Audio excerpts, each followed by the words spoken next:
The old movie theater stood alone at the edge of the town, quiet and forgotten. Its name, Silver Crown Cinema, was still painted above the entrance, but the letters were cracked and faded.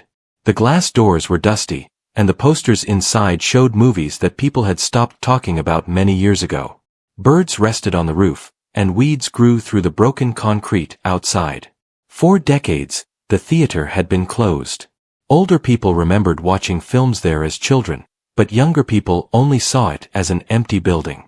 The city finally decided it was time to remove it. A new parking area was planned, and the theater was in the way. Early one morning, a group of workers arrived with their tools and machines. The crew leader was a man named Mark. He was calm, experienced, and careful with his work. He had helped tear down many old buildings, and this job did not seem special at first. With him were Paul, Simon, and Leo. They joked lightly as they unlocked the doors and stepped inside. The air was thick with dust, and their footsteps echoed loudly. Rows of broken seats faced the large screen, which was torn and hanging loose. The smell of old wood and metal filled the room. Mark looked around and checked the plans. Everything matched what he expected. He told the team to begin clearing the inside before moving to the walls. The work continued for hours. They removed seats, lights, and old cables. Dust floated in the air, making their eyes water. Time passed slowly, and the job felt normal, almost boring. Then something unexpected happened. Paul was working near the back of the theater, behind the screen. As he hit the wall with his hammer, the sound stopped him. It was not the hollow sound he expected. It was heavy and solid. Paul tried again. The same sound came back. He frowned and called out to Mark. Mark walked over and tested the wall himself. His face changed. He checked the blueprints again. According to the plans, there should only be one thin wall there. "This feels wrong," Mark said quietly. Simon and Leo joined them. Together, they looked at the wall more closely. It was thicker than the rest. The bricks looked older, darker, and uneven. Mark felt a strange tension in his chest. In all his years, he had never seen something like this without a reason. He told the crew to stop using heavy tools. They began removing bricks slowly, one by one. The air grew colder as they worked, and the silence became uncomfortable. After several minutes, Leo noticed something else. "There is another wall behind this," he said. Mark nodded. His hands were steady, but his thoughts were racing. Someone had built a second wall and hidden it carefully. When a small opening appeared, cold air rushed out. It carried a dry, sharp smell, like old paper and metal. Paul used a flashlight and shined it inside. The beam revealed a narrow room. It was long and clean. Shelves lined the walls, filled with boxes, folders, and metal cases. Everything was arranged neatly, as if someone had taken great care to organize it. The men stood frozen. No one spoke. Mark stepped closer and looked at the labels. Each box had dates written clearly. Some had names. Others had locations. The handwriting was careful and precise. "This was hidden on purpose," Mark said. Paul felt uneasy. Why would someone hide this behind a movie screen? No one had an answer. Mark knew they could not continue without telling someone. He ordered all work to stop. Leo was sent outside to call the city office. Simon stood near the door, watching the street. As time passed, a few people noticed the activity. Curious neighbors gathered outside. Phones were raised. Whispers spread. City officials arrived quickly. When they saw the hidden room, their expressions changed. They sealed the building and told everyone to step back. One official made a call that lasted several minutes. His voice was serious.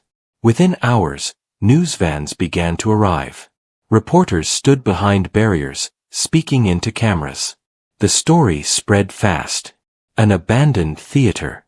A hidden room. Carefully stored files. That evening, the Silver Crown Cinema was no longer forgotten. It had become the center of a mystery that no one could ignore. Mark watched from a distance as officials took control. He felt a deep sense of unease. Whatever was behind that wall was not meant to be found easily. And this was only the beginning. By the next morning, the area around Silver Crown Cinema looked nothing like before. Police tape blocked the street. Large vans stood parked nearby. People gathered behind barriers, whispering and pointing at the old building. News channels talked about the hidden room non-stop, but no one outside knew what was truly inside. Mark stayed home that morning, but sleep had not come easily. His mind kept returning to the shelves and the labeled boxes. He had worked many hard jobs, but none had followed him into the night like this one. When his phone rang early, he answered at once. A city official asked him to return to the site. His voice was polite but firm. Mark understood this was not a request. When Mark arrived, security checked his name and allowed him inside. The theater felt different now. Bright lights replaced shadows. The dust had settled, but tension filled the air. Inside the hidden room, several officials stood carefully opening boxes. A woman named Linda, who introduced herself as an investigator, led the work. She spoke calmly, but her eyes missed nothing. Mark stood to the side, watching. The first boxes contained stacks of papers wrapped in brown covers. Each page was marked with dates going back over 40 years. Linda lifted one carefully and read in silence. These records were never meant to be public, she said. Mark asked what kind of records they were. Reports, Linda replied. Notes. Letters. All related to events that were officially closed long ago. She explained that many of the files described incidents that had disappeared from public memory. Small stories from different towns. Places people forgot. Each file was complete, detailed, and signed by people whose names were missing from official archives. As the day went on, more boxes were opened. Some contained old film reels. Others held audio tapes, sealed tightly and labeled with care. Every item pointed to the same truth. Someone had been watching, recording, and saving evidence for decades. Mark felt his stomach tighten. Who would do this? Linda did not answer right away. She picked up a photograph from one folder and held it up. The image showed the theater during construction many years ago. A man stood near the screen, watching workers. No name was written on the photo. By midday, officials made a public statement. They confirmed the discovery of a hidden room containing historical materials. They refused to explain further, saying the matter was under review. That only increased public interest. Across the country, people shared theories. Some believed the room held proof of long-hidden events. Others thought it was the work of a single person who did not trust the system. Online discussions grew louder by the hour. Back inside the theater, Linda continued her work. She asked Mark questions about the wall and how it had been built. Mark explained that the second wall looked older than the theater itself. That means it was planned before the cinema even opened, Linda said. She told Mark something else that unsettled him. The city had no records of the second wall. No permits. No inspections. It was as if the wall had never existed. Late in the afternoon, they found a locked metal case. It was heavier than the others. Linda asked for gloves before opening it. Inside were notebooks written by hand. Each page was dated. The writing was neat and careful. The notebooks told a story of a person who spent years gathering information, traveling quietly, watching from the shadows. The writer never used a name. Instead, the pages were signed with a simple mark. A single circle. Linda closed the notebook slowly. This person wanted the truth to survive, she said. Even if they did not. As the sun began to set, officials packed the items carefully and prepared to move them to a secure location. The hidden room was photographed from every angle. The opening in the wall was covered. Mark stepped outside as reporters shouted questions. He said nothing. He had been part of the discovery, but now it felt far larger than him. That night, news broke across every major channel. Experts confirmed that some files matched missing records from decades earlier. Events that were once dismissed or forgotten now had proof. Names began to surface. Old cases reopened. People felt shock, anger, and disbelief. The nation watched as history slowly rewrote itself. Mark sat at home, staring at the wall, unable to turn away from the news. He thought about the person who built that room. The patience it took. The silence they lived with. Why hide it behind a movie screen, a place where stories were shown but not questioned? Perhaps the person believed the truth needed a stage. As midnight passed, one final update appeared on screen. Officials confirmed that the hidden archive would be released to the public once reviewed. The words spread like fire. Whatever was behind that wall was no longer buried. And the impact had only just begun. The third day after the discovery brought a heavy change to the entire town. Streets near Silver Crown Cinema stayed blocked. Security remained tight. The old building, once ignored, had become the most watched place in the country. People no longer spoke about it as a theater. They called it the Wall. Mark returned to the site only once more. Officials no longer needed his help, but they asked him to describe every step of the discovery in detail. He answered carefully. He knew his words mattered now. Inside a secure facility miles away, the boxes from the hidden room were laid out in long rows. Investigators worked in teams. Every document was scanned. Every tape was reviewed. Every film reel was handled with care. Linda led the process. She barely slept. Her focus never drifted. What they were uncovering was larger than anyone expected. The files described patterns. Quiet events in small towns. Disappearances that were ruled as accidents. Records that ended suddenly with no explanation. Each case alone seemed small. Together, they formed something impossible to ignore. Someone had spent a lifetime connecting pieces no one else noticed. One file caught Linda's attention. It mentioned a town not far from Silver Crown Cinema. The date matched the year the theater opened. The details described a meeting that never appeared in public records. Linda cross-checked the names. One of them belonged to a city official who had helped approve the theater construction. Her heart tightened.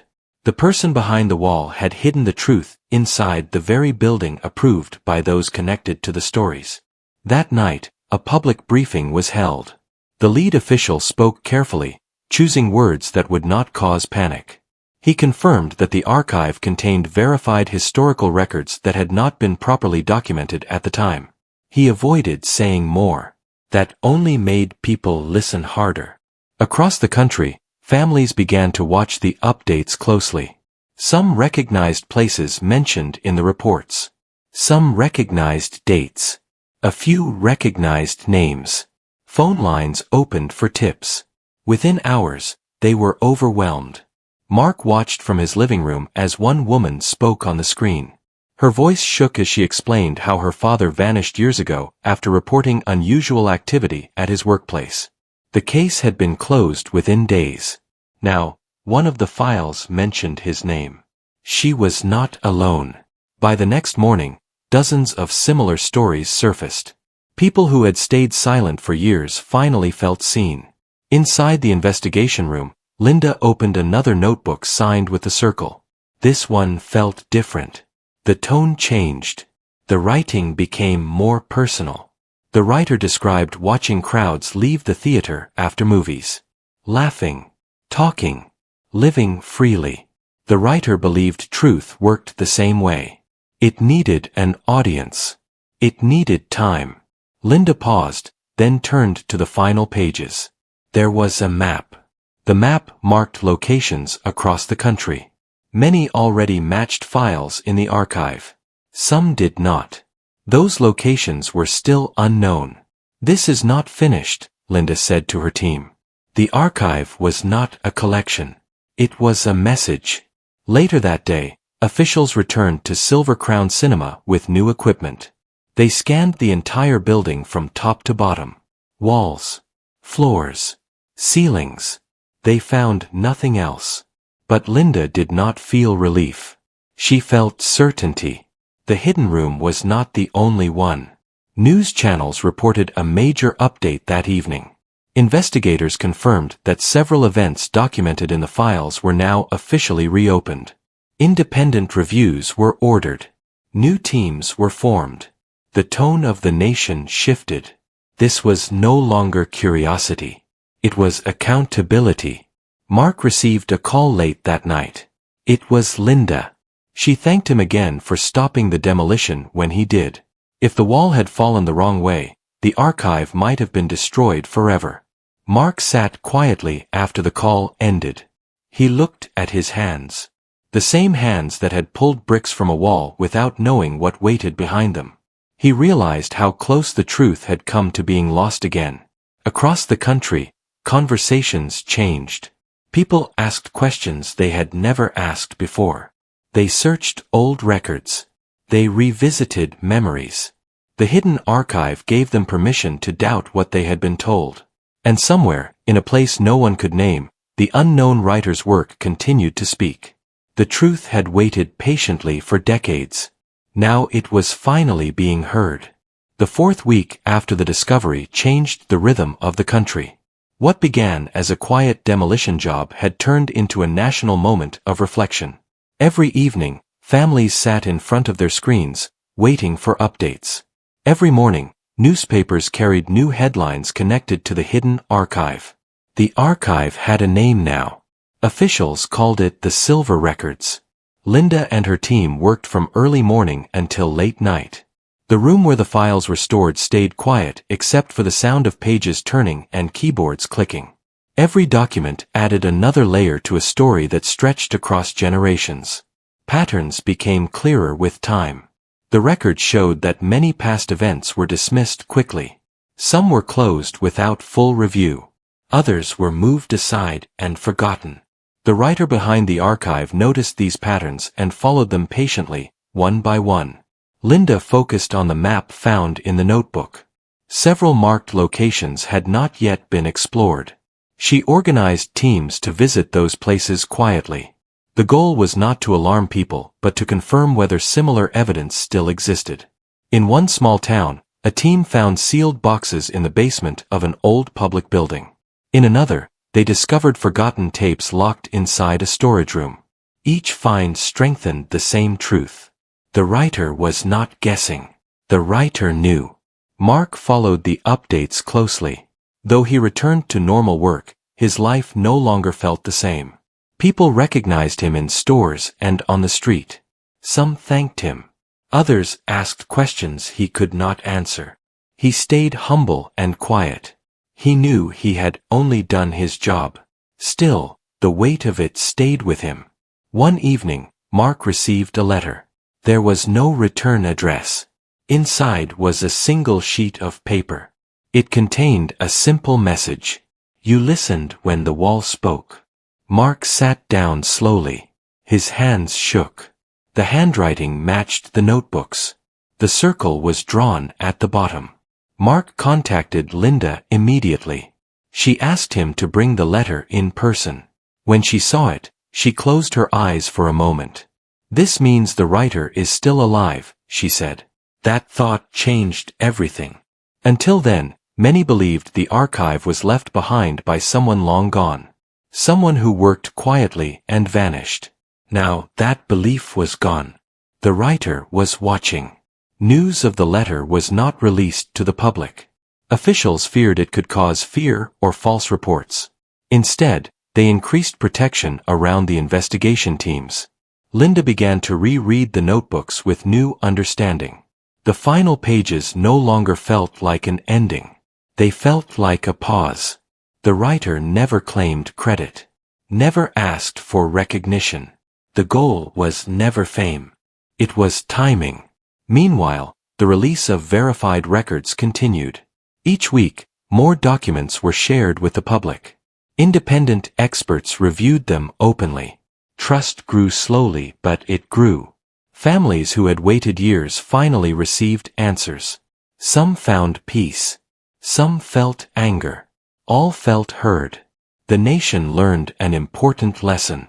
Silence can last for years, but truth does not disappear. As public confidence increased, pressure grew on leaders to explain why these records were hidden in the first place. Reviews expanded. New rules were proposed to protect information from being buried again. The wall at Silver Crown Cinema was sealed permanently. The building itself was preserved, not destroyed. It became a protected site. People visited it quietly, standing outside, reading plaques, and reflecting.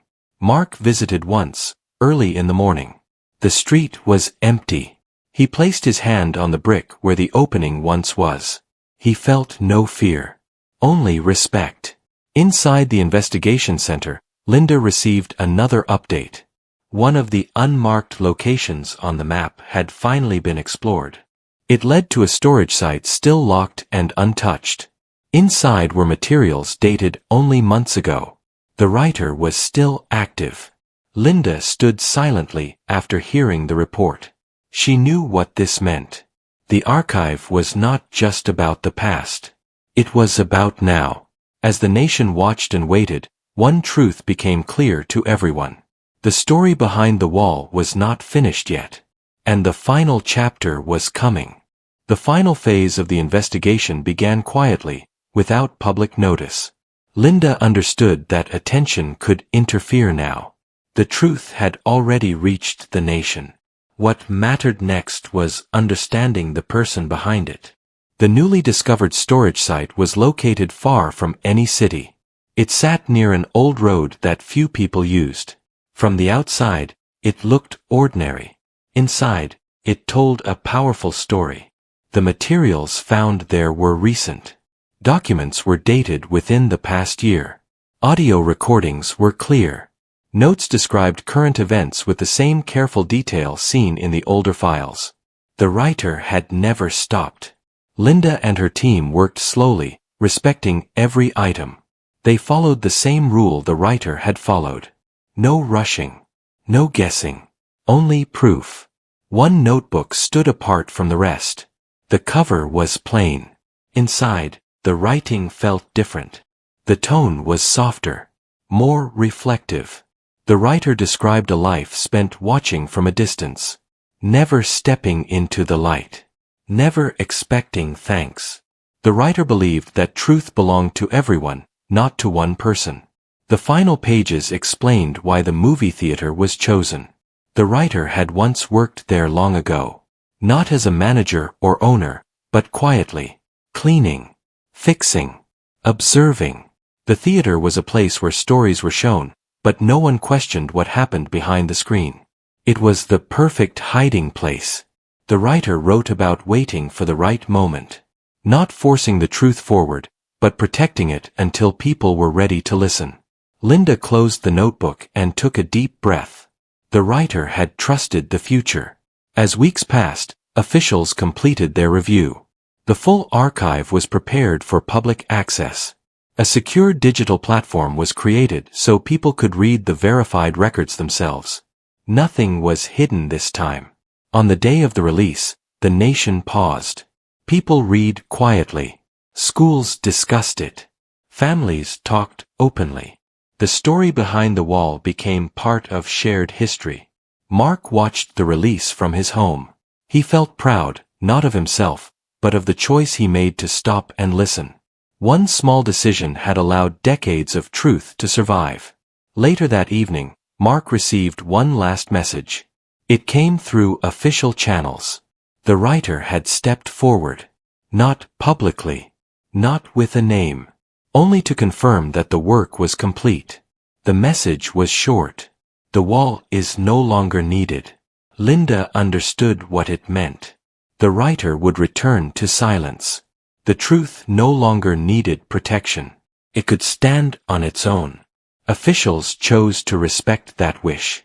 No search. No exposure. The story was never about the writer.